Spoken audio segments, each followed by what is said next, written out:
have news for you. That day that you decided to be a Muslim, the day that you decided to say La ilaha illallah Muhammad Rasulullah, you entered the fold of Islam. And when you entered the fold of Islam, you fell under the umbrella of the Ummah. And when you became a member of the Ummah, you became a part of the body. So what you do has an effect on the Ummah. Brothers are walking around today telling me, listen, and please excuse me, I know we're sitting in the masjid, but I'm not here to give you Disney stories. We're either here to speak the haqq, honestly, or let's just shut shop and go home and let's just all sit down and watch TV. Today you walk around and every single one of us has this disease. Every one of us has this disease. That, yeah, look, you know, alhamdulillah, I'm not the best Muslim. And yeah, maybe my Quran has shortcomings. And yeah, maybe my salah is not this, that, and the other. But it's all right. No, it's not all right, akhi. People think that, listen, you know what, if I don't want to pray, that's none of your business. It's between me and Allah. Have you ever heard this? That no one can judge me, only God can judge me. Wow, big round of applause for this brother, eh?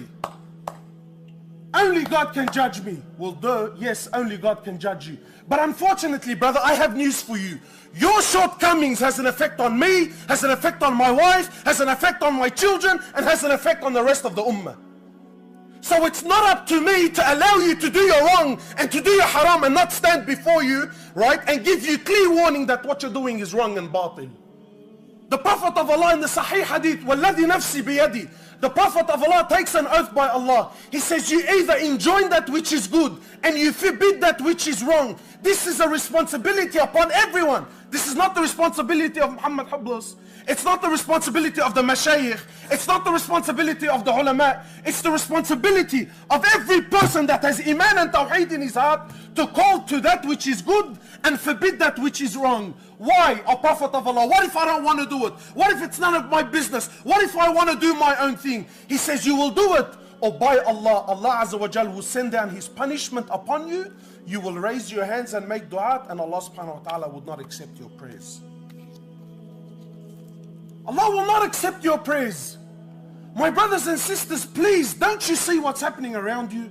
Don't you understand that death is around the corner for every single one of you? Every one of you. Did you know this? Did you know death stares you in the face every single day? What are you doing with your life? What are you doing with your life? Look at what's happening. Look at what's happening to us around the world. Look what's happening to you in your own country. Yet what are we doing about it? We are an ummah, we are one unit, we are not individuals. We don't have that luxury. You don't have the luxury of saying, brother, only God can judge me, leave me alone. No one, you know that, look, it's none of your business. Let me do as I please. No, my brother, because what you do has an effect on me, and what I do has an effect on you. So you're probably thinking, yeah, akhi, what, but what's your dalil, bro? That's unfair. What do you mean that whatever he does has an effect on me? Yes, because when Allah subhanahu wa ta'ala deals with the Muslims, He deals with them as an ummah. When the khairat and the barakah of Allah subhanahu wa ta'ala falls down, who does it fall down upon? It falls upon everyone. And when the punishment of Allah falls, who does it fall on? Falls upon everyone. This is Allah's system. You like it, you don't like it, it works, it gels. I don't know, hang on, it's not making sense. None of my business. This is how Allah works. When His rahmah falls, everyone feeds off it. And when the ghadab and the curse and the anger of Allah subhanahu wa ta'ala falls, everyone cops it. When Musa alayhi salatu was salam, when his people were going through a drought, and please, I'm sure you've heard the story before, I'm sure you've heard the hadith before, but wallahi, I really want you to try and live it. Try to understand it. Put yourself in this position. We really have to break away from just, we sit there and we read the hadith, wallahi, we've become like deadbeats. Live the hadith, try to understand what is going on here. The Prophet of Allah, Musa alayhi salatu was salam, the only prophet that had the luxury of speaking directly to Allah subhanahu wa ta'ala. Imagine the Prophet of Allah, his people were going through a state of drought, no water. You know what that means? That means everyone was suffering.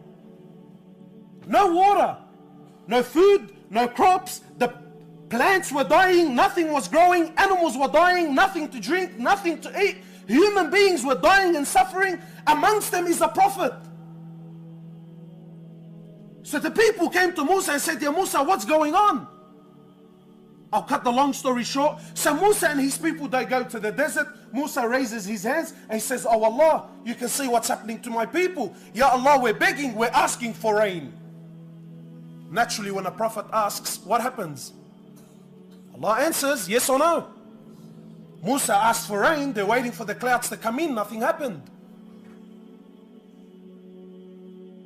You know, forgive me, these are my own interpretations. I'm making it clear, these are my own interpretations. These are I have this problem. Whenever I read, these thoughts go through my mind. I'm thinking, wow, imagine being a prophet at that moment. My people who already their iman is with the wind, going and coming, right? True, Allah subhanahu wa ta'ala again and again, Banu Israel were the worst, yes? And imagine the pressure he was under.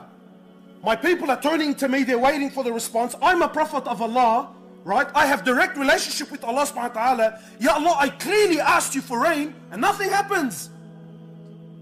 Talk about heat under the collar. So Musa says, Ya Allah, what's happening? I asked for rain and no rain. Now listen to what Allah says. He says, Ya Musa, from amongst your people there is one sinner.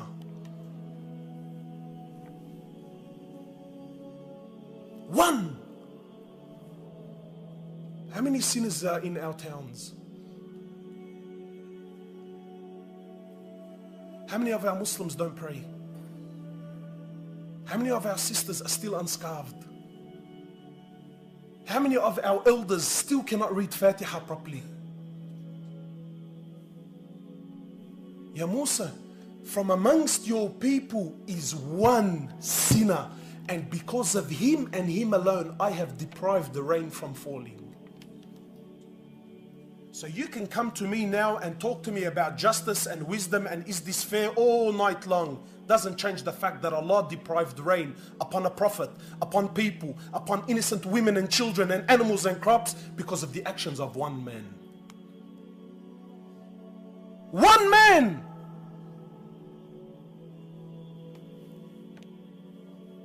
So Musa turns to his people. He says, oh my people, amongst you is a sinner. Come out and make yourself known.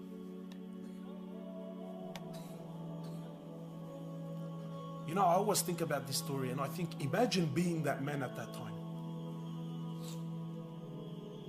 You know, wallahi, with all respect to everyone, I already know without anyone, every person in this room is a sinner, including myself.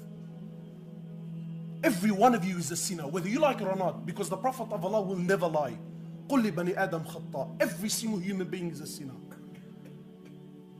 But we have the luxury of hiding our sins. Sometimes we have the luxury of knowing, look, alhamdulillah, at least no one knows about it. It's in private, it's only between me, you know, no one knows. Imagine this man has now been addressed by a prophet, and now he comes to realize that because of my sin, because of my shortcoming that I thought no one knows about except me and Allah, now this man comes to realize that because of my shortcomings, all my people have been suffering because of my sin. Imagine that feeling. Honestly, how many of you feel like because of your sins the ummah is suffering? How many of us? So Musa says, make yourself known, come forward. Imagine the embarrassment. So this man now realizes that, hey, I'm the guilty one. Unfortunately, something most of us are not prepared to do. So the man repents, he makes tawbah to Allah, but doesn't make himself known to Musa alayhi salatu. So Musa waits for the man to come forward. No one comes forward. Musa goes back, asks Allah, and to his amazement the rain comes and starts falling down. So yes, of course Musa is happy the rain is there, but now he's baffled. It's ajib. He says, Ya Allah, please, some clarification. I asked for rain to begin with, you said there's a sinner. I asked for the sinner to come forward, no one came forward. I asked for rain the second time and now the rain comes down. What's going on? Now listen to what Allah subhanahu wa ta'ala says to him. He says, Ya Musa, I deprived the rain from coming because of him and him alone. But that person, he turned back to me and he asked for my forgiveness. I accepted his tawbah, and now because of him and him alone, I've allowed the rain to fall down.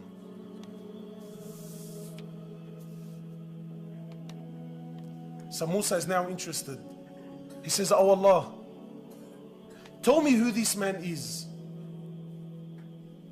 Allah subhanahu wa ta'ala says to Musa, he says, Ya Musa, I didn't expose him when he was a sinner.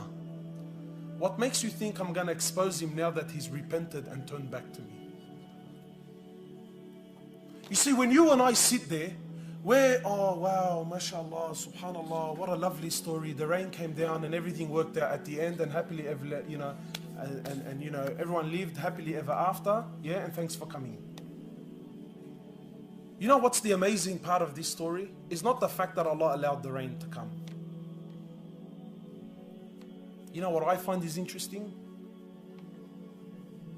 What I find interesting is this man that was man enough to admit, was man enough to stand up and say, hey, I am in the wrong.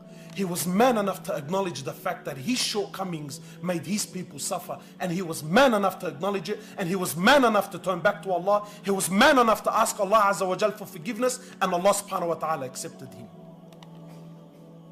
A quality that most of us fail in.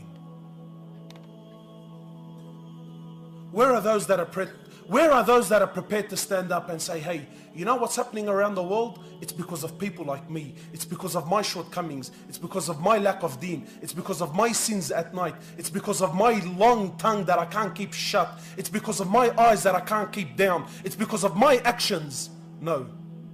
We point the finger at anyone and everyone except myself.